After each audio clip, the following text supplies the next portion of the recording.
back to Bills and Business, where we explore the critical issues shaping Texas and beyond with leaders, experts, and changemakers.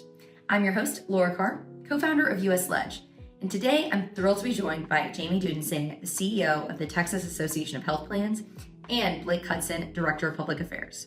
Today, we'll cover a range of topics from Medicaid mental health coverage to the individual insurance market and how Texas can work towards a healthier, more affordable healthcare market. Welcome to the show. Thank you so much for coming on. And we'll start with Jamie. You want to introduce yourself? Tell us a little bit about you and how you got to here. My name is Jamie Dudensing, and I'm the CEO of the Texas Association of Health Plans. And how I got here? Well, I started off as a registered nurse.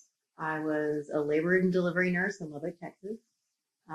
I really cared about patients and what was happening to them, and somehow either was really lucky or unlucky to meet the Speaker of the House at the time. Who was it? At the hospital, I was exactly how I am today. Got on a soapbox, had an opinion about things, and he said, "Well, would you like to work at the Capitol?" And he was like, "We have a job opening up to be the Capitol nurse." And I was like, "Well, okay."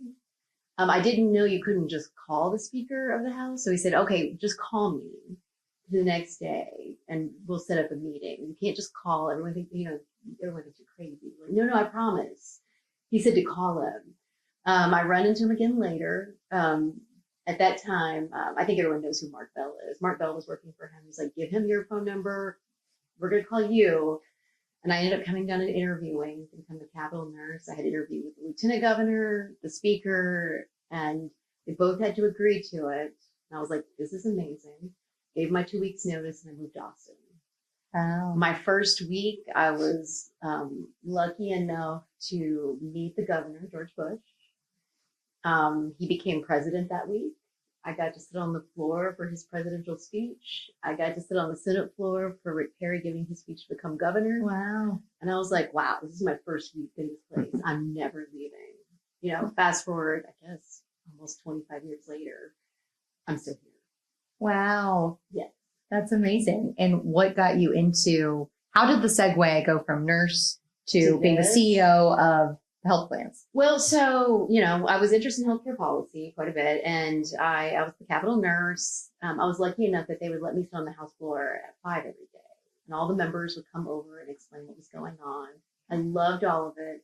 Thought, okay, I really want to do this. I'm going to, risk my career and change everything up. Went to the LBJ school in between sessions and came back and was lucky enough to get a job in the appropriations committee, writing the Medicaid budget. So I got started there, and then I hung out in the Capitol for another 13, 14 years. And as things go, you do not look old enough for any of this tale here. I don't know. Thank you. It's all pickleball. All the pickleball. All pickleball. Amazing. So I worked in the Capitol for about 13, 14 years, and I was lucky enough that when it was time for me to move out, I, really cared about coverage, keeping coverage affordable, Medicaid coverage, access to long-term care services, all these pieces. And the association was the one place that touched all of these things. Like, it's the one place, I think, outside that you really get to advocate for coverage, care, lower prices, affordability, all of those pieces. It touches so many lives. So I've really had such a great opportunity to almost kind of continue that same journey of what I was doing in the Capitol, outside of the Capitol.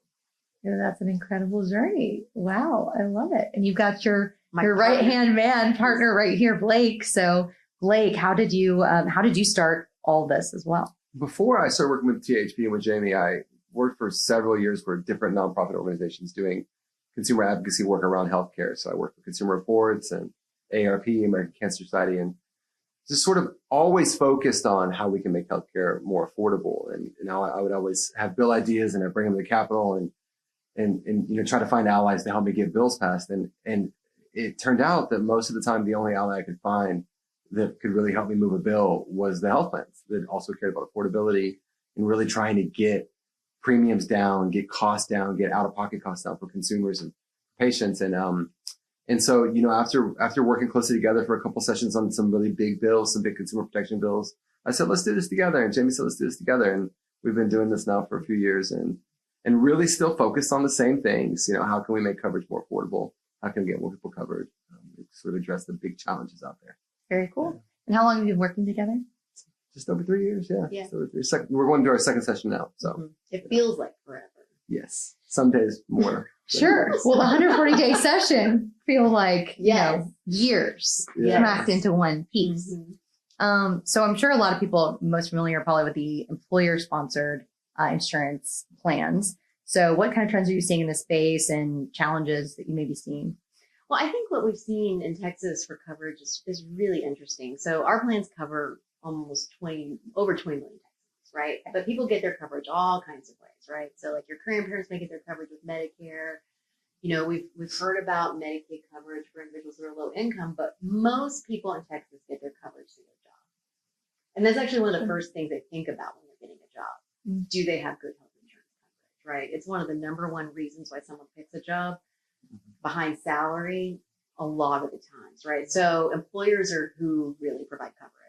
I think to almost about 14 million Texans. So they're paying for most of the coverage in the state of Texas. And what we're seeing is super interesting. So for employer-based coverage, if you're a large employer, they've got so many employees that they're able to do new and interesting, innovative things, try out things.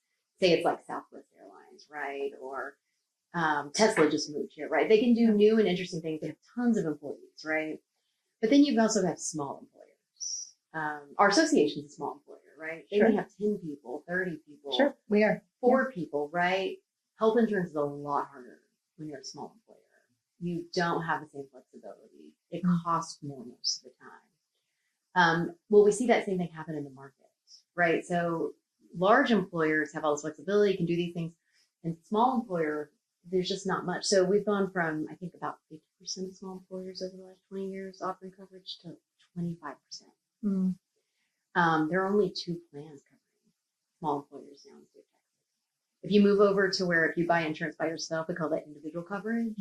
We have 15 plans now in that market. Okay. So you have like completely different things happening in the market that's happening, and it shows really challenges, but all of it stems from, especially for small employers, it's just what we were just talking about, affordability. Mm-hmm. And the number one thing that drives up the cost of insurance is healthcare prices. And you're just seeing prices, just like when you talk about inflation happening, that affordability crisis is worse in healthcare. Inflation is substantially worse when it comes to healthcare. So a real big goal for us for this session a lot of times when it comes to coverage and protecting that affordability is one, say, don't mess with employers. They're doing a great job. But for small employers, we could do more. We could help them make it more affordable. So what can we do to do that so we can bolster that where we are having a hard time? Specifically this session, what legislation are you aiming to pass for this type of issue? Sure. So transparency has been a big theme the legislature's been focused on for the last several sessions, trying to make healthcare prices more transparent and trying to get consumers more engaged to look at prices, make smart choices. We have come a long way, but we're not all the way there yet. Patients really need to be able to get a good upfront price so they can go out and they can kind of count on that being the final price at the end of the day for their healthcare services, and they can be smart shoppers. The other big thing for us is really around surprise facility fees too. And these fees that are getting added unexpectedly to things like your annual checkup, your well visit, where you thought that was just preventive care. And next thing you know, it has a hospital sort of related fee attached to it that you didn't see coming. We think the legislature ought to look at that this session. And quality of care transparency is a big thing too. Flexibility and how you can design a health plan. What we're finding when you talk to employers, they say, well, I can't afford that Cadillac kind of plan, but maybe I could afford something that was a little more narrow, but met my needs. And so I could offer it to my employees. So these kinds of things are what we're hearing and we'll be focused on during session. And y'all are boots on the ground. I know we see you testify a lot, all your team, and you have a lot of priorities. Mm-hmm. One of them I know we've talked about is wanting to make a healthier Texas. So how do you think, what steps are needed to achieve that, do you think, in Texas? Well, I think workforce is a big piece of it. And Jamie serves on the governor's task force for expanding our healthcare workforce, really looking at nursing and these kinds of issues. Jamie, you want to expand on some of that? Oh, yeah. I mean, I do think we talk about coverage, but coverage can only get so far. You also have to have access to care, right? Mm-hmm. So we have to have enough nurses, doctors. And when we talk about that, and mental health providers, I think you see a lot of the healthcare profession going into specialties, but not necessarily those, we kind of call them the quarterbacks of healthcare, primary care, nurse practitioners, these pieces where you have someone that can coordinate all that care, take the time that you need to help keep you healthy. So a bill that he just brought up earlier that I think is super interesting. We've talked about this for years. It's like, let's stop paying for sick care and right? Let's start, Totally. right? Let's start talking about healthcare, right? The old way in healthcare is that you get paid more the sicker a patient gets, Right. the more procedures you do, right? So you're just constantly shelling out money, but only making money if you actually didn't do a good job taking care of the patient. That's just entirely the wrong incentive. So there's been this entire movement, we call it, the technical word is value-based care, where you could pay a doctor, a provider, a completely different way. And you just say, look, we're going to pay you a lump sum payment. You'll hear about this a lot of times with direct primary care, right? Or concierge care. Like, we're just going to pay you an amount per month and you do a good job. We're going to hold you accountable for doing a good job. Like, there'll be, you've got to make sure you see the patient, you take care of them, but we're not going to sit here and be like, did they come into the office? Did you talk to them on the phone? Did you text them? Did you have telemedicine? Just what did you do to take care of that patient? Did you have to turn in a claim? All the administrative costs of the processing and going back and forth with the insurance company goes away. And you just get paid that lump sum amount. Well, that focuses on someone's health and allows that provider to reduce the administrative burden and get paid, and they make more money. The healthier they kept that patient, the more money they've made, right? But interestingly enough, as he was just talking about, Texas is we've just ended up a place where the insurance market is pretty overregulated to a point where you can't have innovation anymore. Yeah. So we technically can't do that in Texas without passing a law. So you can do it in almost every other state. You can do it with Medicare, you can do it with Medicaid, but you can't do it in insurance in Texas because somehow we have made insurance so regulated and so rigid that you've lost a chance to have innovation. So when he was talking about like, we want to have bills that allow someone to look at quality or prices or, pay your doctor differently, you can't do that right now. Wow. Right. So all of the things that are the smart, innovative things that will actually change us to keeping someone healthy, those are the bills we're trying to get through this session. And we've got great partners on it. So for example, the family doctors, the primary care docs are partners with us. Okay. They're like, yes, we want to be paid differently. We would like this arrangement. So we're working through that this session to try to get rid of these barriers so that we can just focus on health. So what I'm hearing is it's more about the preventative care than the sick care. And why is it that Texas does this so differently to other states? And is this like the one unique state, or are there others that follow this suit? It's just insurance laws are, 30, 40, 50 years old. Right? Sure. No one was thinking this is what it would look like at this point, right? Sure. And that's why sometimes we warn people about, other new innovations that are coming, right? Don't overregulate them too fast because you're going to get away of all of the, new technology and innovation that's happening. And the same things with healthcare. A lot of these are old laws that were in place more than 20 years ago. Right. For a long time in Texas, we actually blocked telehealth. Right. It sounds crazy to say that today, but we literally blocked telehealth. Up until around 2017, 2018, right? Wow. So it wasn't that long ago that we said, oh, this is an innovative, good thing, right? So you see this throughout, whether it's a licensure for healthcare providers, whether it's our regulations, there are just old obstacles in the way that just stop us from being innovative and creative and kind of get you stuck in that old, we're talking about a sick way. Interesting. Looking at things. And Texas is booming with business, right? Where so many new people moving here, new businesses forming all the time. So what ways are you working on kind of giving more options to choose from for employers? Well, that sort of gets back to what Jamie's talking about. And you have a health insurance market that's been overregulated. It's sort of, I characterize it as kind of a dinosaur in terms of just being really prescriptive on what you can offer. So some of the suggestions that we'll bring to the legislature is looking at the parts of the health insurance market that aren't regulated by the state and saying, hey, look at all that innovation happening over there. Why don't we open some of that up for the market that the Texas legislature and the Texas Department of Insurance do regulate? One of the big things, and this sort of will blow your mind, we actually can't give someone, a health insurance company can't give someone a lower copay if they choose a lower cost in-network healthcare provider. And health plans are saying, we want to do that. We want to give you that incentive. We want to share savings with you, but they're blocked from doing that. And again, it's just these old relics of an insurance code that are standing in the way. So there's some ideas that have been filed that are out there to address these kinds of things Jamie and I are talking about. It really falls into this bigger bucket of we just have an excessive number of mandates in the legislature. And we've been kind of waving that flag for several sessions now and saying, hey, you're really mandating away a lot of innovation. You're mandating in a lot of cost. And we're kind of asking for some change in that direction this session. Interesting. Well, staying on the topic of mandates. So what have you seen in terms of mandates imposed this last session or recent years? Yeah, so it's a little disturbing. So, Texas bills itself as sort of the land of low regulation, low private market intervention. In the last two sessions, there's been 110 mandate bills filed in the legislature. Combined, 23 of those have become law. Each one may not add a cost that's big on its own, but collectively, all those mandates add up to a lot more costs. Those mandates range from you got to add these benefits to your health plan, but it's also more technical things about you have to design your health plan exactly like this, or you can't do these things to go after fraud, waste, and abuse, which that's always a frustrating one for us because everyone knows there's so much fraud, waste, and abuse in healthcare, yet there's bills filed every session that stand in the way of us addressing that fraud, waste, and abuse.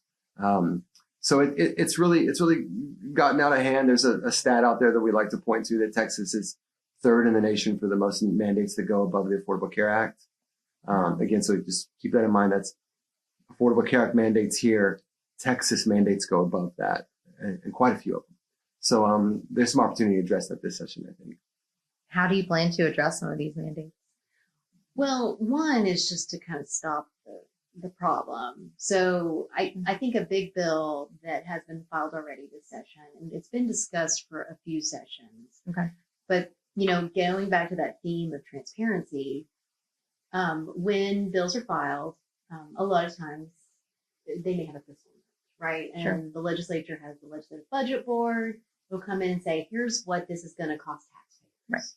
Right. And it'll provide that estimate for them for their own insurance with ERS, right? So this is what it's going to increase the cost of the employees for the state of Texas and us. This is what it will increase the cost for TRS, for teachers, retired teachers and current teachers. And so they'll look at that and say, oh, now we know the impact of this is not transparent, right? So now we know what this is doing. So we're not going to do that. Or they'll see the cost added to Medicaid and they'll say, oh, we shouldn't do this to Medicaid because it's just not worth the amount of money it's going to cost to do this. And so they'll carve Medicaid out. They'll carve their employees and themselves out, and they'll carve the teachers out, and they'll still apply it to all the employers because there was no transparency on the impact to employers. And so we think a real solution to this, and we've seen it in how many other states? 29? 29 states at some point. 29 other states have a fiscal note process where it says, we're going to give you the full information for what this bill's really doing, not just for your employees, but for everybody's employees in the state of Texas, so that you can make a full decision. And, maybe that means that they do want to pass it, right? There have been, definitely benefits that have been added over the years that are valuable, decrease the cost over time of healthcare, make someone healthier, those pieces. But you don't know unless you have the information to make that truly thoughtful decision. Is this really worth the cost to everyone? So we think it's important. If you're going to get the information for you on what it costs for you, you should also look at the cost, make that cost transparent for all employees and employers in the state of Texas. That way you can make a more thoughtful decision. And we found that to be really effective in other states for them. Instead of just passing a lot of these things, really deciding what is the most important thing. It doesn't mean they don't ever pass these bills, but it's more, is this one really important? Does it matter? Is it worth the money that it's going to cost? Are a lot of the bills that you're working on passing this session, refiled bills from the past that have kind of moved a little bit, or are they new ideas? What are they? I was going to say a lot of them are refiles, ideas that have been around for example, he was talking about like the fact that we can't lower copays if you go shopping. Seems real simple. The fact that we just can't pay a doctor a lump sum amount per month instead of, forcing to go through all this fee for service, arrangement. Can't do that right now. So that's a refile. We were talking about having that transparency process and the cost of legislation piece of it, but there are new bills. And really a big part of what Blake and I have worked on long before we worked together at THP was consumer protections. Yeah. So, we worked on prohibiting surprise billing in the state of Texas together and making sure when you went to a freestanding yard, you get tricked into those services. Explain surprise billing? Okay, so surprise billing is, you've got insurance and you have your network of providers, but you have an emergency. You have a heart attack. Right. And the ambulance takes you to a hospital. Maybe that hospital wasn't in your network. You didn't have a choice, right? And your insurance company is going to pay that amount, but there's no limit, or there used to be no limit to what someone could charge on top of that. So like, I'll go back to like COVID test. I don't know if people remember the newspaper article where it was like a COVID test was the price of a Tesla. It was a $30,000 COVID test for a drive-through. Wow. When was this? During COVID. During COVID. I didn't have that. Right. Wow. But here's the thing. There's no limit to what you can bill someone in the state of Texas. It doesn't matter that that's completely insane. A $30,000 drive-through, no swap. How is that possible? There's just no regulation on that. I see. Right. So there's nothing around ethical billing on that piece. Right. So there's no stopping that. So with surprise billing, if you go out of network, the health plan doesn't have a contract with the provider to hold them accountable to that. So it was just the wild, wild west. Mm-hmm. And patients were getting, do you remember some of the stories you got? Like there was the gentleman that in Austin that had the heart attack that was like a $65,000 surprise bill.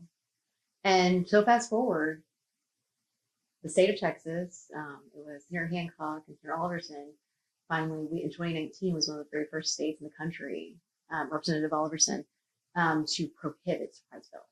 And just said, we're going to take the patient out of the middle. You cannot send them that bill. And we're just going to make the insurance company and the provider work it out on their own. And we're going to leave you out. So that's a huge consumer protection. So we still are working on those. So when he brought up facility fees, that's the new surprise bill, medical billing. I see. So like when I went to my annual visit, which is just, you're supposed to be zero out of pocket cost. It's a 15-minute visit. I got a $500 facility fee added on top of it. And it's not covered. It's just this added extra bill that's a surprise. And you're seeing people get $5,000 facility fees for a visit, $2,000 facility fees for a visit.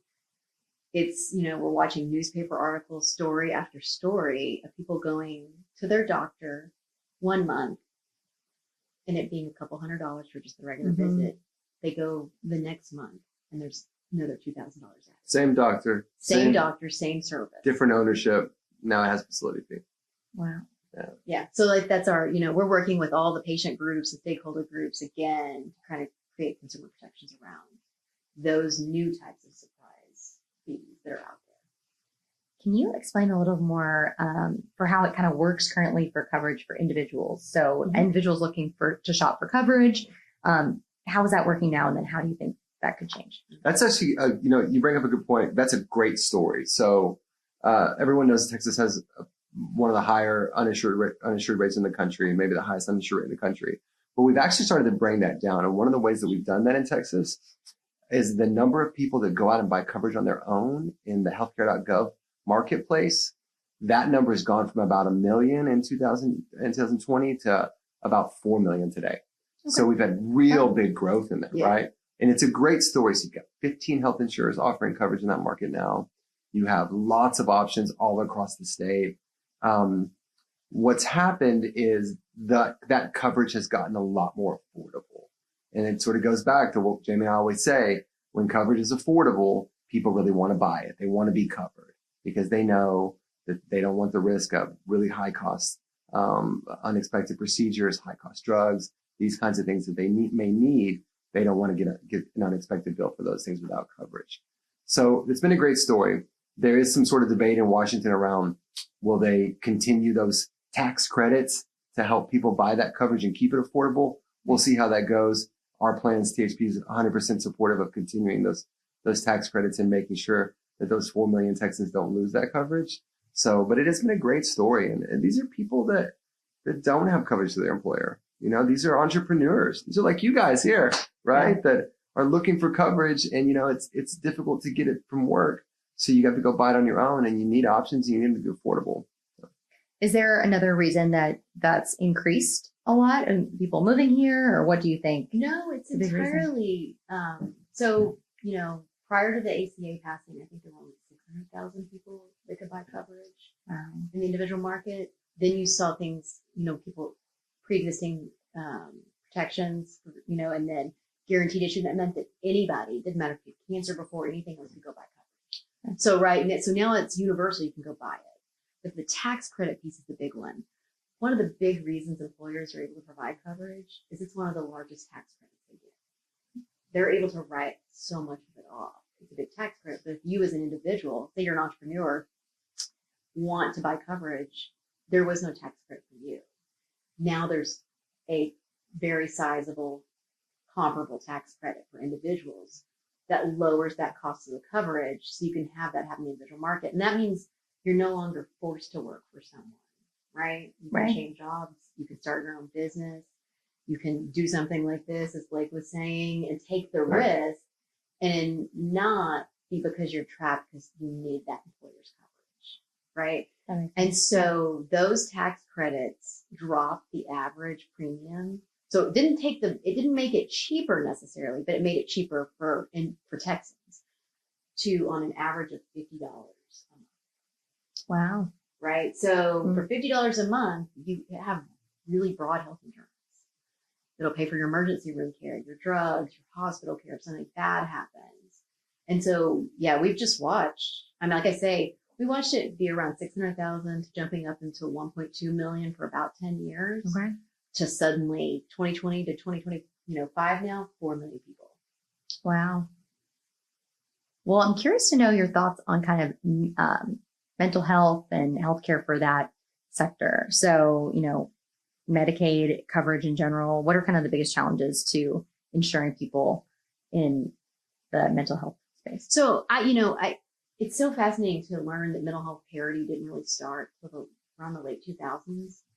I don't know that substance abuse was even seen as like a healthcare issue at that time. Like that was the first time people started thinking of substance abuse as a clinical issue that you treat, right? The same way mental health, you started seeing that growth happen. So really you've only seen this, you know, the movement to mental health coverage in such a strong way in the last 12 years. Now in the private market, where you've had all these parity bills pass, you have comprehensive coverage. But something that's really difficult is in Texas, 50% of kids are covered in Medicaid, right? So that's half your population of children. You also have your elderly population that has disabilities, right? Their coverage is in Medicaid, right? Medicaid doesn't have the same parity requirements. Okay. So they don't cover everything the same way as we would in the private market. So in the private market, yeah, you get cover a 30-day hospital stay. And it'll cover any kind of hospital, right? So like a traditional hospital or a mental health hospital.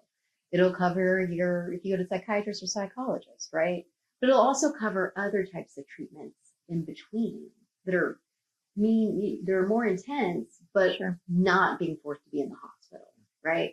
So it covers all those benefits. Medicaid does not. So I'm correct in saying that Medicaid does not cover, for the most part, mental health or healthcare in that? No, it does cover. It covers a 30-day hospital stay. But it limits, if you go to a true mental health hospital, you only get 15 days. If you're an adult, it stops it. We cap it arbitrarily for no reason. And those people will leave that hospital and then have to be readmitted again. It makes no sense. And then Medicaid will cover over here, you know, like counselor, psychologist, psychiatrist, you know, like that office visit thing. But there's something called intensive outpatient services. So think about it. I'm a mom, right? So think about being a mom and your child has pretty intense mental health issues, right? It's not, oh, they're not sleeping well at night. It's, you know, they've been diagnosed They've been hospitalized before. How am I going to deal with this? Mm. If there was a way to keep your kid at home at night and know they're safe and take them somewhere every day where they have that same intense service as they would have had in the hospital, but you get to bring them home every night, wouldn't it make you feel better? Sure. Right. When you like to have that option. Also, that option's cheaper for taxpayers. It makes no sense, right? That's a cheaper way to do it. Or you could have that same intensive service all day at your house and it'd still be cheaper than that 30-day hospital stay. But, it's complex. One thing I find with healthcare is it's just so complex. It's difficult to get into. And as a result, it takes time for, all the stakeholders and everyone to kind of be like, hey, this doesn't make complete sense. We just spend, $2 or $3 million a year here on this one little thing. You can have services at home and not in the hospital as a benefit in the Medicaid program. But, these things happen over time. But that's a big one for mental health discussion. I think that a whole lot of stakeholders care about. I think so. And we're seeing it with just the times changing. You said early 2000s was when this started even coming up. Is it just social stigma of what that meant, like mental health? Or what do you think the reason was that this just wasn't even talked about before that? I think that there's a difference between substance abuse and mental health, right? Mm-hmm. So you had mental health was on a track that was really like, we're just going to house people in these large institutions and not think about it again, right? And we all, hopefully all became better people and realized that was not a great thing. And there are ways to treat these. You've also seen, the innovation around new mental health drugs that have happened in the last 15 years. Before you had really old mental health drugs that caused really bad symptoms. So you've really seen mental health progress and change and advance very, very fast. On the substance abuse side, I think it took a lot for people to understand that it wasn't just a lifestyle choice, that it was also a disease. Right. And so the packaging of those two things together and understanding that and getting past those stigmas made a huge difference. Sure. But as we were talking about earlier, when you have antiquated healthcare programs that were built 40 years ago, it's just hard to, it's hard to change. Right. To say like, these are all the new things. Now we got to fix this and make them innovative and more flexible and have it make sense. Totally. Right. So with what role does like the Texas legislature play in improving access to Medicaid? Well, they're the ones that decide what benefits are in the Medicaid program. So you have so many that are federally required, but those, for example, those mental health benefits, that's a choice that they make. It's all done on the state level. That's right. So Medicaid is a federal state partnership, but the states really have a lot of ownership of it and flexibility of deciding what populations are going to cover, how they're going to cover them, what benefits they're going to cover, the rates that they're going to pay providers who can participate in the program, all of those pieces. So it's a huge role by the state to basically administer this benefit for probably the most vulnerable Texans. And I know the associations based in Texas, do you do any federal level monitoring or work at that level as well? We do. We mainly focus in states because insurance is mainly regulated states, right? It's not, other than the Affordable Care Act, you see most of it happen at the state level. Medicaid happens most of the time in the state, but we also work on Medicare, and Medicare is entirely federal on those pieces. And then, he was just talking about the tax credits for individual coverage. The decision to continue those is coming up. Okay. So if Congress continues those tax credits for individuals, we'll continue to see people get coverage and buy coverage. If they take them away, you could easily see, those 3 to 4 million people who've been buying coverage no longer have health insurance. The other thing I'll add is that a lot of times what you see is the states, it can be a little bit of a lab for what ends up in DC. So for example, on surprise billing, we led on that in Texas with Senator Hancock and Representative Oliver's bill here. It was not long after that the federal government sort of felt that pressure and they finished off those protections. I think you could see the same thing here on that facility fee issue. They've been talking about it in DC. A lot of times they'll talk, we'll do, and then it'll kind of move the needle in DC. So I think you can see some of that. So we always kind of keep an eye on how those conversations are going between DC and the states. Interesting. Well, shifting gears a little into the AI side of things. I know you mentioned kind of AI and regulation, and Health has definitely had some testimonies and opinions on that. So I'm curious just to hear more on, how big the balancing act is from, innovation and regulation with AI, and then the role it plays in healthcare. So I know that's broad, but what do you see is there anything that's going to stop this innovation and growth? I mean, there could be, right? I mean, we just talked about how overregulation can stifle innovation, right? So if you come into, before we really understand all of it, come in and overregulate it too much, there's, you're probably going to stop the innovative part of it. That doesn't mean you don't need protections, right? So it's a balancing act, but it really needs to be a thoughtful one. And for healthcare, it's more important. I can't think of another industry that's just ripe for innovation. I think 50% of what we kind of call them like prior auths or requests still come in through fax machines. Information, right. I mean, I don't know when we all pass electronic medical records, but it still all comes through fax machine and paper, like just faxes all of the time. It's really old. It's antiquated. There's also ridiculous amounts of data out there.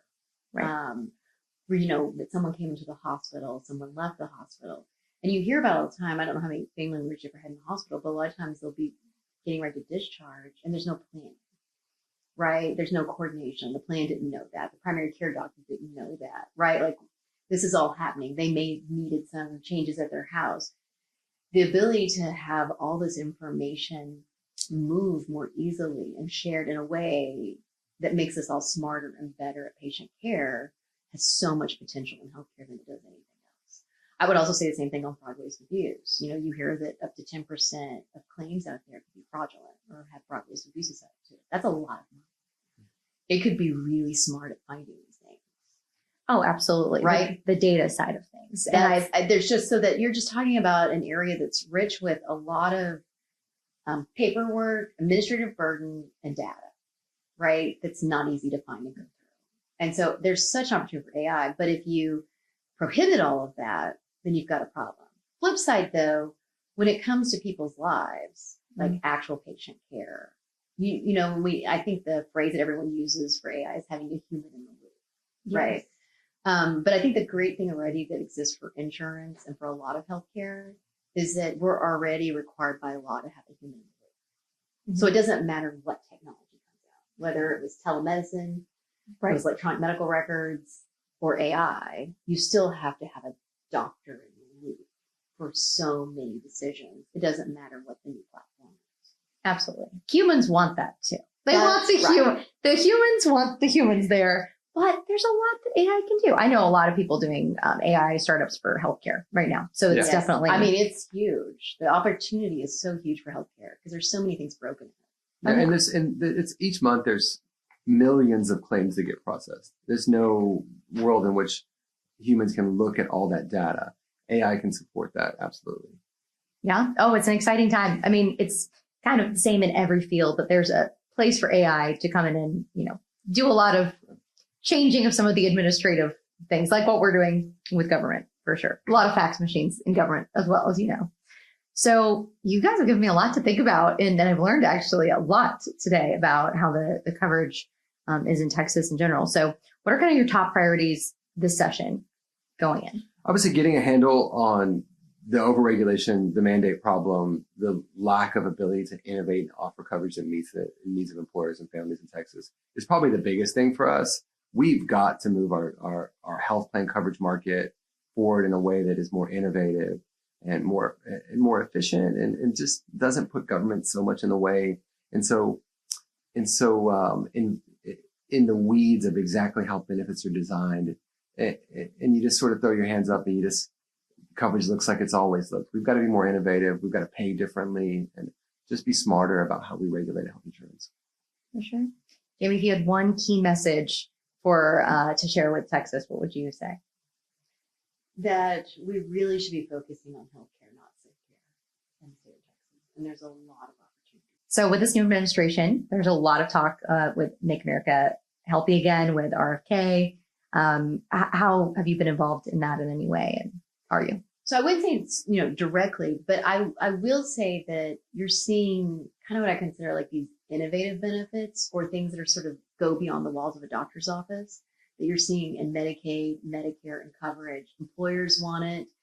And that's, a big word that gets used is food is medicine, right? And that's almost seen as a benefit now. I think there was a bill filed last session to make it a benefit Medicaid. Okay. And so a lot of our health plans, whether it's dietitian help, nutritionist, or just the actual delivery of healthier foods. So here's your meals and here's the actual food for it, can change more for someone's health care. So that's a big part of it. I'll even go past that.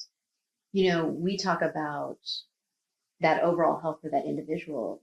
Children with asthma and Medicaid, yes, a drug helps, right? But it's not preventing what was causing that asthma. They're going to the emergency room once or twice a month. That's really expensive. What we found is just going in their home and replacing molds or their air conditioning unit completely stops the ER visits, change that child's life, right? That is not a traditional healthcare service, but it's those, we're going to just keep people healthy. Like we're going to focus on that health.